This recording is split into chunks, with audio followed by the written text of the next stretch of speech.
Hi, Seema. Hi, Nisha. Yeah, I'm excited to interview you a little bit for this podcast. You've been interviewing so many people about their artistic and creative processes, and I really felt like the tables had to be turned because I'm sure so many people, including myself, really want to pick your brain and understand your own creative gifts and process and what you bring to the world. So thank you for being willing to have the tables turned on you.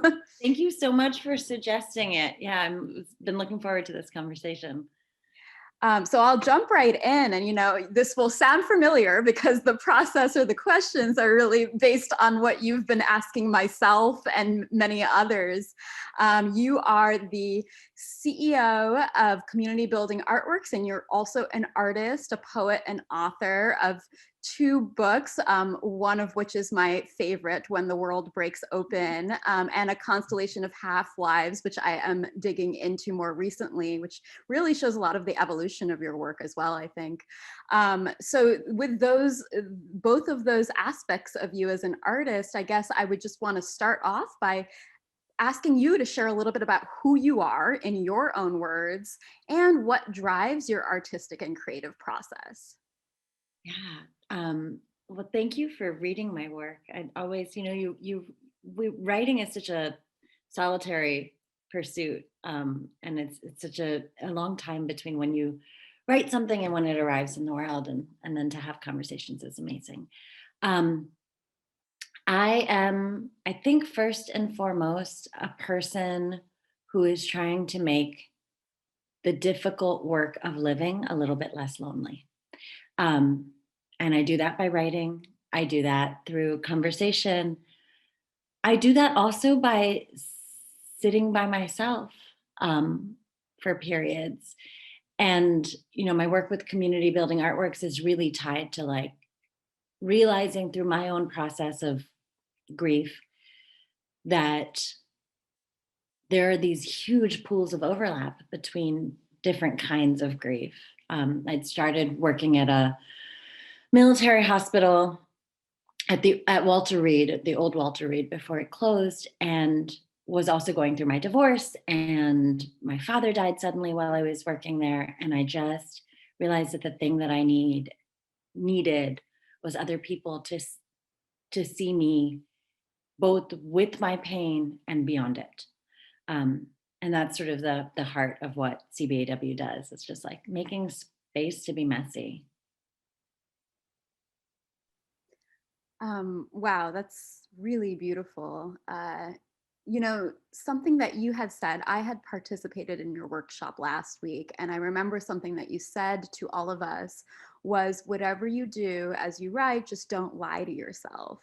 And I wonder if you can elaborate on that in light of what you just shared with us about the role of truth telling in your creative process and what you try to nurture in other people.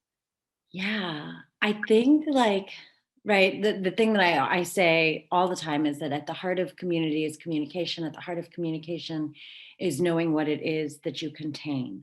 And like really to be able to communicate and connect with other people, you have to be honest about what it is that exists inside you. Honest with yourself, like, oh, what is my motivation in this moment? What is my need in this moment, before anyone could even begin to give that to you. As an artist, I write memoir and I write poetry, and it's all very rooted in like what I'm experiencing. I think it's a tricky thing to write about other people. Just, like who's right, whose story, all of that. And the best way that I've found to like keep a North Star of like not taking advantage of other people is by being like twice as hard on myself and my own motivations, and excavating that stuff as I am on anybody else, who I may have perceived as hurting me. And I find that usually will allow me to be really clear about what happened. I mean, there is no objective, of course, right? It's all subjective, but it allows me to be really clear about what happened and also be a little more compassionate to the people around us. And I think when we lie to ourselves about like, no, I was right and I was whatever, we then don't see other people fully either. Wow, I love that. I didn't expect you to go there, that actually in this process of really rigorous truth telling, you develop more compassion for maybe all of the people in your life and your own self. Is that, do you sense a compassion in your writing? Yeah, there's a sort of benefit of the doubt that comes about when I think like, well, I didn't mean to hurt somebody, but what was it that was happening for me? But I did. If I did hurt somebody, and I do hurt people, acknowledging that to myself allows me then to like, when I am hurt, be like, oh no, okay, there's more to this person than this, like, than this pain that I'm experiencing at their hands. So this is going along with the kind of radical truth telling, and with you facilitating this space for not just yourself, but so many people to tell their truths through art and writing. That takes courage. And I'm just struck by, part of what makes your work my favorite work, I think, especially with that when the world breaks open, is how vulnerable it is, and how there's almost like a letting go of shame. And I imagine that takes a lot of courage. And I guess I wanted to ask about the role of courage in your creative process. Oh, that's such a great question because I do not consider myself to be brave or courageous. Like that. If I don't write these things, they will choke me from the inside. And that's the like, right? Like that's the thing. It's like I'm trying to dislodge something that hurts so bad. And I don't know another way to do it. And so the sort of undoing of shame, a big part of who I am is a person who wants to be loved. I have had the fortune of being very loved by my family. And I know that I can't do this alone and any part of this. And a huge, huge piece of that, of trusting the love of other people, means that you have to show them the whole thing. Because if you don't, you can always, there's this voice inside of you that's like, no matter what anyone thinks of you, well, they don't really know you.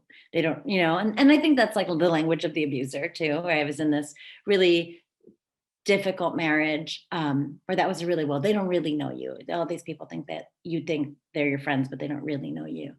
And coming out of that, I was like, well, I'm going to make sure as shit that everyone really does. And that means shining the light on those hard things.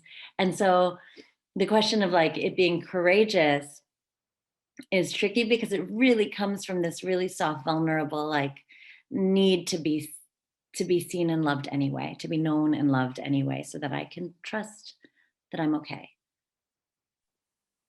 That's such an interesting response, because then it actually switches the word for me from courage to actually power. That you're actually empowering yourself by this radical vulnerability, and trust that you are loved exactly like with all of you, because you're sharing it, and you're trusting that the world will love you for who you are, and and you've clearly had proof of that, right? And the opposite, right, there are always the haters, right?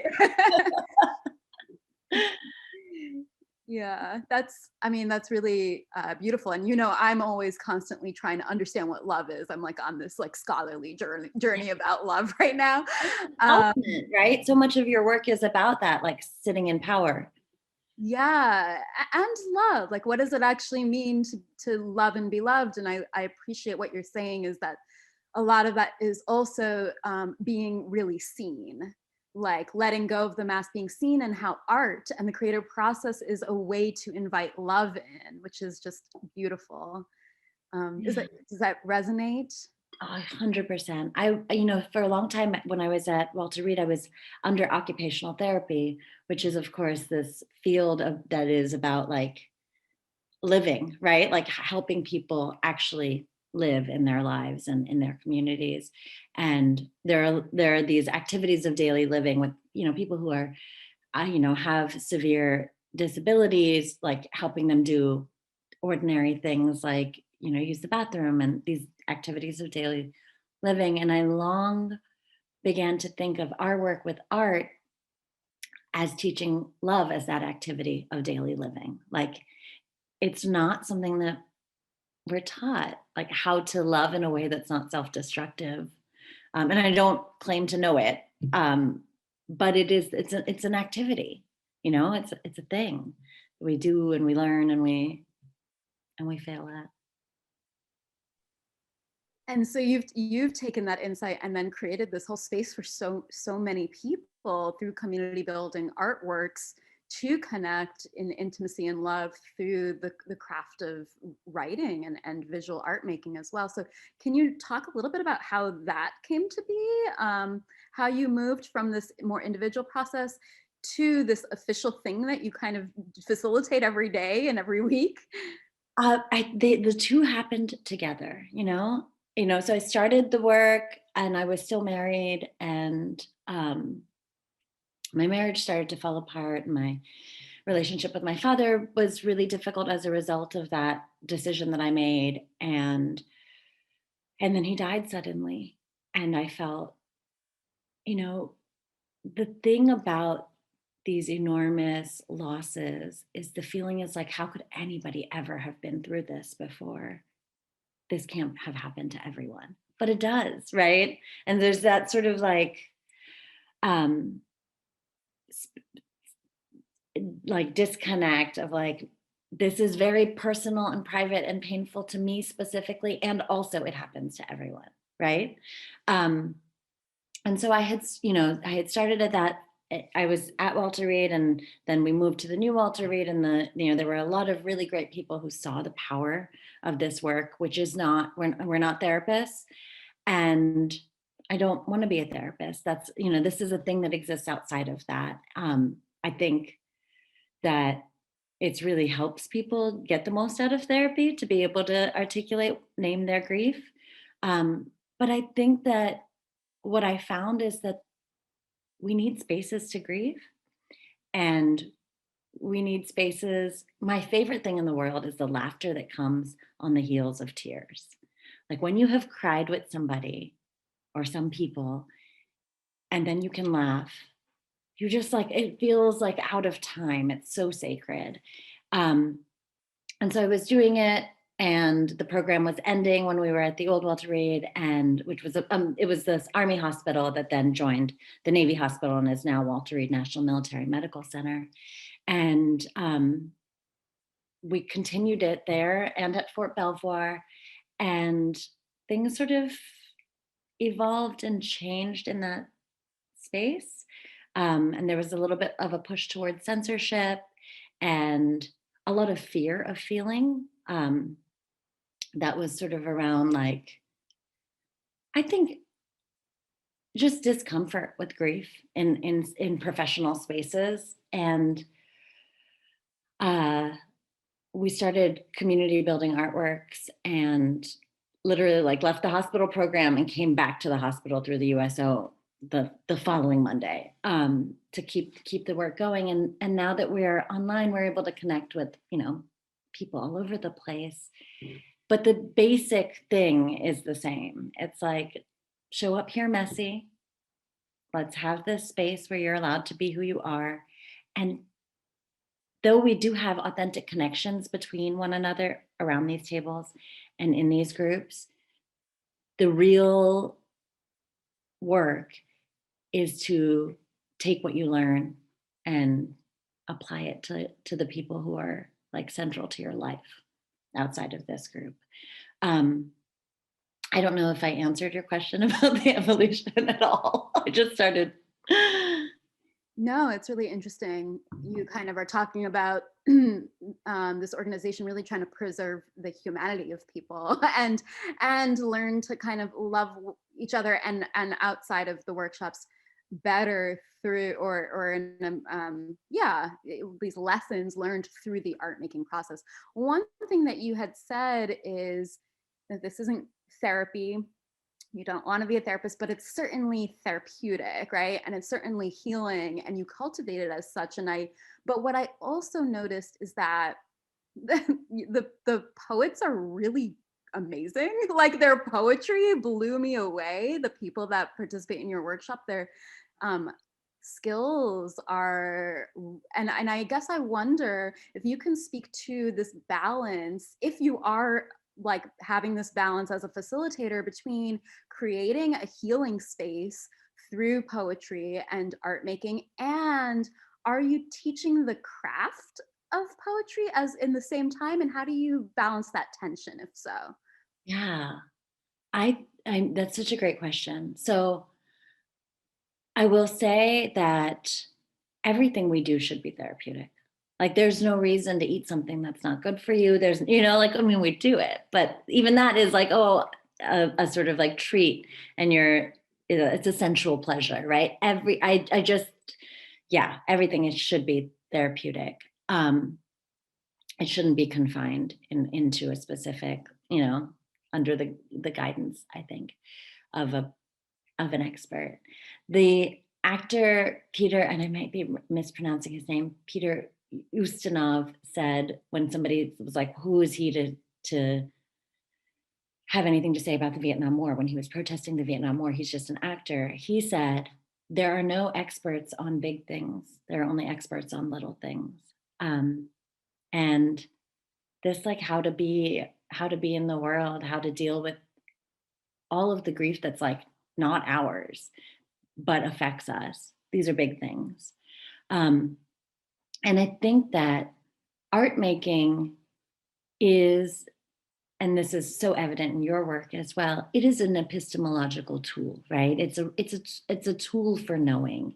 And the idea is that by sharpening your skills as an artist, which is basically, it's observation, right? Being an artist is like really artist, writer, whatever kind of photographer.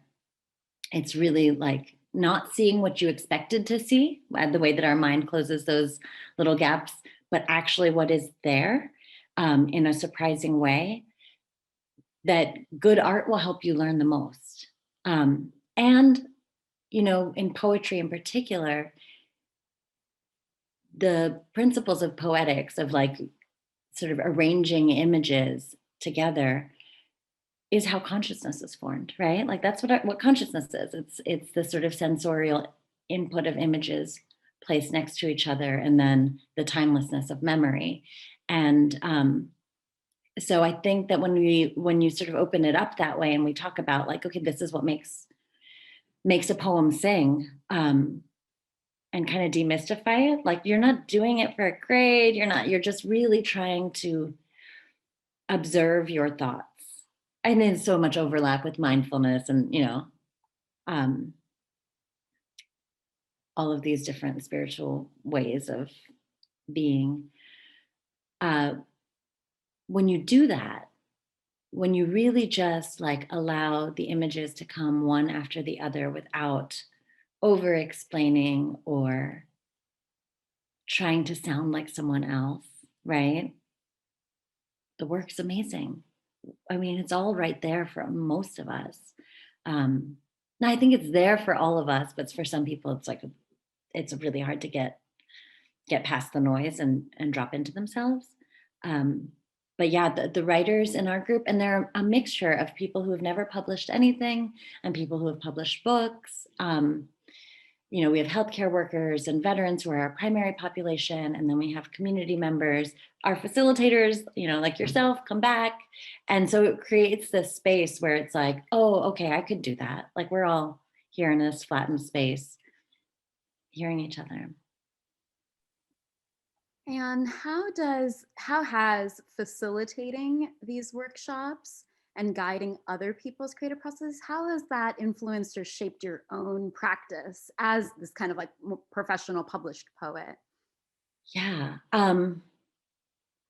Conversation is my most essential text, right? So like being in community with people is really, really helpful for me with my thinking.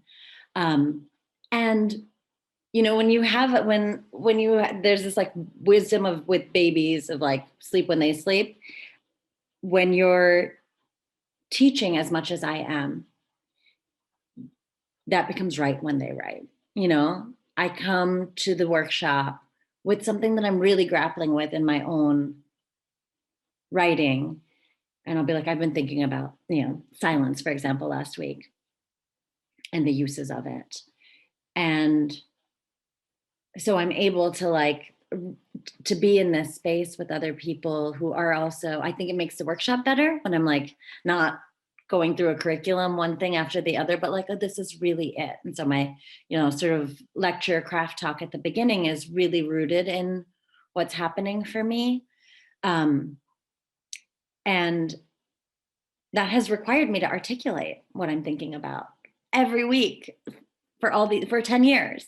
So I think it's really helped my writing, and kept me connected to it in a way that I think if I was like working a regular office job and having to or doing customer service or something like that, I might need a little more time to drop in than I do, because I'm like it's right there. It's all part of one thing, which is, you know, and been my goal is to become to stream all selves into one place.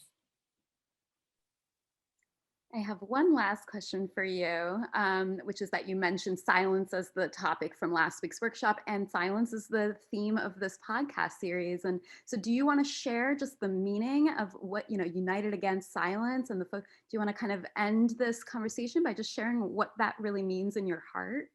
Yes. That's such a good question. You're the best.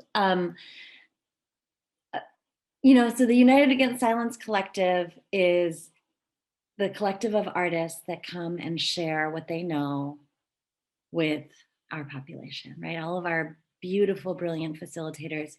I think we have some of the finest creative minds, and we've been fortunate that, you know, you're all willing to like show up and have refused silence in your own work and in your own life, and then come and make space to encourage other people to undo some of those violent silences that, you know, systems of abuse thrive on silence. It's like if everyone's just quiet about the thing, holds it inside as though it's their own fault, the systems can continue. And coming together to say, no, we're gonna say the thing, you know, we're gonna call rape rape, not sexual assault, right? Um, we're gonna talk about the ways that we have been harmed or that we have harmed others, which I think is a big part, of the taboo. Is like this is that radical truth telling, right? Um, but then there's this other version of silence, this nonviolent kind of silence, which is shutting out some of the other noise and listening. So the silence that we're against is the systems of abuse silence, the forced silence. But we do, I think, in these workshops, mostly spend the time in silence, right? There's like a little bit of talking at the beginning. There's a little bit of sharing at the end. I mean, I play music, but we're each sitting with ourselves, and listening to our own thoughts. And it's so, so, so valuable. And in the world that we live in right now, it's so, so rare to just be like, okay, everything else is going to be silent and I'm going to listen to myself. Wow, that's So interesting. What a creative use of this word silence. And you certainly facilitate that space for so many people, of the duality of breaking these cultures of silence. Um, and in this, in doing so, allow us to sink into our own silence of listening. And it's helped so many people. I mean, I'm sure these workshops and your work just have transformed other people's lives like they have my own. So thank you, Seema, for the work that you do and for sharing your process and your soul with us in this conversation.